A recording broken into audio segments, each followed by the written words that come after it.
ಈ ತರ square ಕಂಡಿಡಿಯೋ trick ನೀವು B.Ed ಒಳಗ ಎಕ್ಸ್ಪ್ಲೋರ್ ಎಂಗೇಜ್ ಸ್ಟೆಪ್ ಒಳಗೆ ಯೂಸ್ ಮಾಡ್ಕೋಬಹುದು. ಯಾವ ಚಾಪ್ಟರ್ ಅಂದ್ರೆ 8th square and square root chapter ಐತಲ್ಲ, ಆ ಚಾಪ್ಟರ್ ಒಳಗ ಈ ತರ ಎಕ್ಸ್ಪ್ಲೋರ್ ಒಳಗ ಎಂಗೇಜ್ ಒಳಗ ಹಾಕೊಂಡ್ರ ಸೊ ಹುಡುಗರು ಒಂದ್ ಸ್ವಲ್ಪ ಕ್ಯೂರಿಯಾಸಿಟಿ ಇಂದ ಕಲಿತಾರ ಅನ್ಕೋತೀನಿ. ಸೊ ಈ ತರ ನಂಬರ್ ಸ್ಕ್ವೈರ್ ಹೆಂಗ್ ಕಂಡಿಡಿತೇವಪ್ಪ ಅಂದ್ರೆ ಯೂಶಲಿ ನಾವು ಈ ತರ ಮಲ್ಟಿಪ್ಲೈ ಮಾಡ್ತೇವೆ. ಸೊ ನಾವ್ ಒಂದು ಟ್ರಿಕ್ ಹೇಳ್ತೀನಿ, ಅದನ್ನ ಯೂಸ್ ಮಾಡ್ಕೊಂಡ್ರ ಇದ ಈಸಿ ಆಗುತ್ತೆ. ಹೆಂಗಪ್ಪ ಅಂದ್ರೆ ಇದು ಎಷ್ಟು ಹೆಚ್ಚಿಗೆ ಐತಿ 100ಕ್ಕಿಂತ 2 ಹೆಚ್ಚಿಗೆ ಐತಿ. ಸೊ 102ಕ್ಕ 2 ಕೂಡಿಸ್ರಿ 104. ಇದಾದ್ಮೇಲೆ ನನಗೆ ಒಟ್ಟ 2 ನಂಬರ್ ಬೇಕು. ಸೊ 2 ಸ್ಕ್ವೇರ್ ಅಷ್ಟ 4. ಇಲ್ಲಿ ಯಾವ್ದು ನಂಬರ್ ಇಲ್ಲ ಅಂದ್ರೆ 0. ಸಪೋಸ್ ನನಗೆ 108 ಸ್ಕ್ವೇರ್ ಬೇಕು.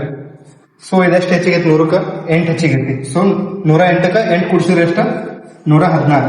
8 ಸ್ಕ್ವೇರ್ ಅಷ್ಟ 64. ಸೊ ಇದನ್ನ ಚೆಕ್ ಮಾಡೋಣ ಹೆಂಗ್ ಕರೆಕ್ಟ್ ಐತಿಲ್ಲ ಅಂತ ಹೇಳಿ. 11664. ಈ ತರ ಸ್ಕ್ವೈರ್ ಟ್ರಿಕ್ ನೀವು ಲೆಸನ್ ಪ್ಲಾನ್ ಬರ್ತಿರ್ತಾರಲ್ಲ, ಎಕ್ಸ್ಪ್ಲೋರ್ ಎಂಗೇಜ್ ಒಳಗೆ ಹಾಕೋಬಹುದು. ಸೊ ಇದೊಂಥರ ಇಂಟ್ರಾಕ್ಟಿವ್ ಅನಿಸ್ತೈತಿ ಹುಡುಗರಿಗೆ, ಒಂದಿನೋ ಒಂದು ಚೀಸ್ ಅನಿಸ್ತೈತಿ. ಸೊ ಇದೇ ತರ B.Ed ಕಂಟೆಂಟ್ ನೊಂದಿಗೆ ಮುನ್ನಡೆದು ಸಿಗೋಣ. ನಮಸ್ಕಾರ. ಸದಾ ನಿಮ್ಮೊಂದಿಗೆ ಸ್ಕೂಲ್ ಬಾಯ್ K28.